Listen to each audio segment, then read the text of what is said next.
Assalamualaikum warahmatullahi wabarakatuh. Selamat siang dan salam sejahtera untuk kita semua. Perkenalkan, nama saya Muhammad Ridwan Nur Hidayah. NIM saya 0541639978. Saya merupakan mahasiswa UT UBBJJ Palangkaraya. Adanya tujuan saya membuat video ini adalah untuk memenuhi tugas 3 metode penyuluhan agribisnis dan juga laporan praktik 2 metode penyuluhan agribisnis. Di sini saya sudah menyediakan PPT mengenai penyuluhan massa kepada petani di Desa Mempuak 1. Langsung saja kita mulai. Pendekatan edukasi kolektif untuk modernisasi praktik pertanian. Lanjut ke yang kedua. Pendahuluan. Di sini pendahuluan menjelaskan mengenai urgensi, konsep dasar, dan juga tujuan strategis penyuluhan massa bagi kelangsungan pertanian di Desa Mempuak 1. Latar belakang penyuluhan. Untuk latar belakangnya, yang pertama adalah tantangan petani lokal. Petani lokal sendiri yang ada di Desa Mempuak 1 sering sekali menghadapi tantangan produktivitas akibat metode pemupukan yang kurang efisien, risiko bahaya bahan kimia tanpa APD yang aman, serta penyemprotan herbisida yang tidak merata akibat kalibrasi alat yang kurang tepat. Dan untuk kebutuhan edukasi efektif, metode penyuluhan massa dipilih agar penyebaran teknik pertanian modern seperti kalibrasi sprayer, dosis herbisida yang aman, dan juga metode pembukaan tugal tanam dapat menjangkau seluruh komunitas petani secara cepat, serentak, dan efisien.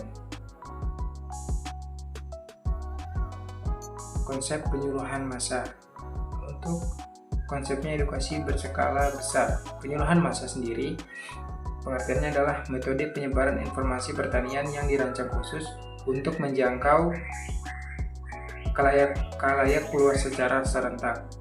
Pendekatan ini mendepankan efisiensi waktu dan sumber daya dengan memanfaatkan pertemuan umum, demonstrasi lapangan, demplot, serta penyebaran media cetak visual guna mempercepat proses adopsi inovasi teknologi pertanian.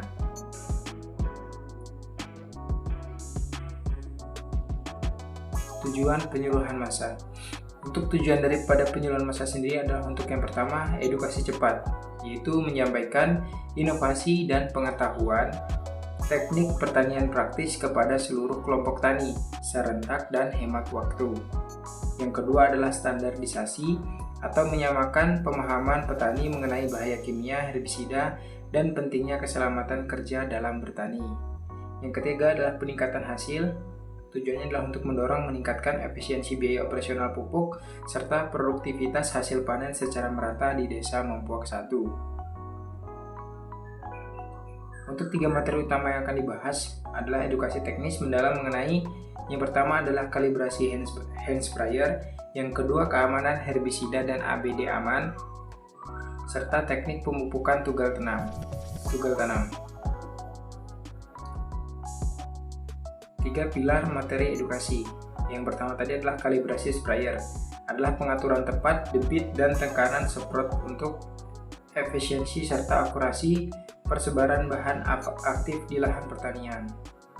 Yang kedua adalah penggunaan APD dan takaran herbisida, yaitu adalah perlindungan fisik total serta formulasi takaran herbisida yang pas demi kesehatan petani dan kelestarian tanah. Yang ketiga adalah tugal benam.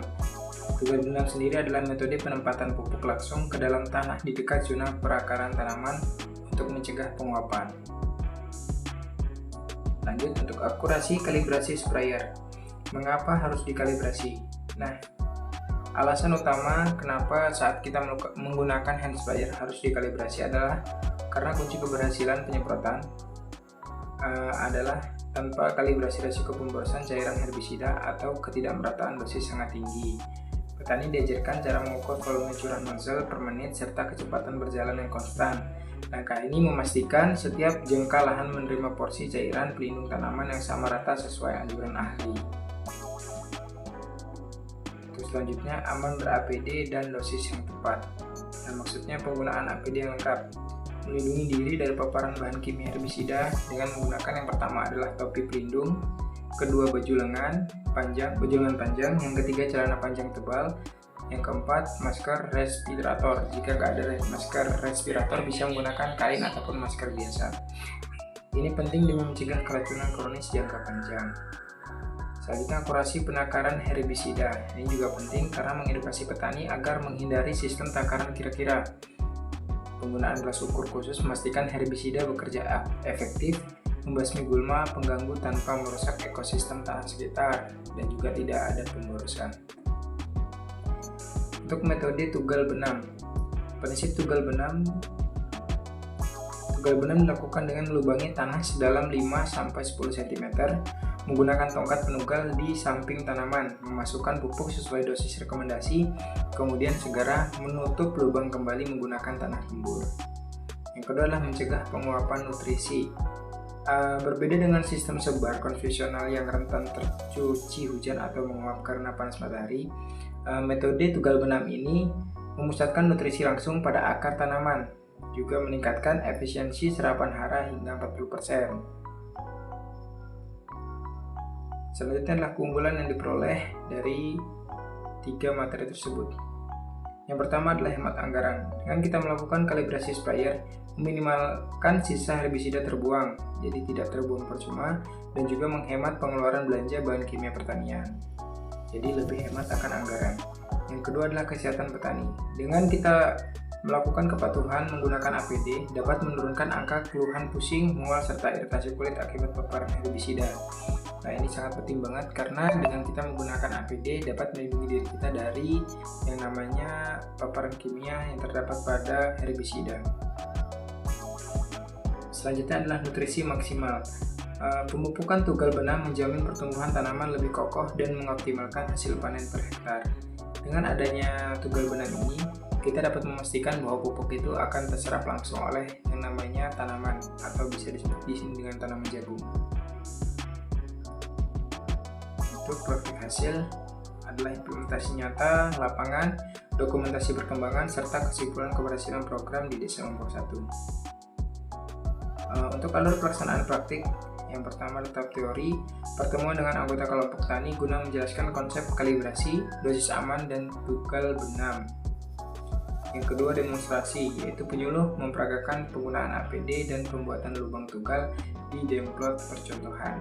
Di sini yang selaku sebagai penyuluh adalah kami selaku dari mahasiswa. Untuk tahap 3, petani mempraktikkan langsung ketiga materi secara mandiri. Jadi di sini untuk tahap ketiga adalah untuk mempersilahkan petani agar untuk mencoba cara atau materi yang telah diberikan secara mandiri. Tahap keempat adalah evaluasi, yaitu monitoring efisiensi biaya dan pertumbuhan tanaman setelah 30 hari penerapan. Lanjut, dapat positif dari penyuluhan. Dari kesimpulan evaluasi, melalui penyuluhan massa di Desa Lombok 1, para petani berhasil menghemat hingga 85% dari sisa bahan kimia terbuang secara percuma. Teknik tugal benam terbukti meminimalkan kehilangan pupuk, sementara edukasi penggunaan APD berhasil meminimalkan resiko kecelakaan kerja akibat paparan herbisida secara signifikan. Ini terakhir adalah penutup. Sebagai penutup, saya ingin mengucapkan terima kasih atas perhatian dan waktu yang telah diberikan. Semoga presentasi ini bermanfaat dan dapat memberikan wawasan baru bagi kita semua. Sekian dari saya, terima kasih. Wassalamualaikum warahmatullahi wabarakatuh.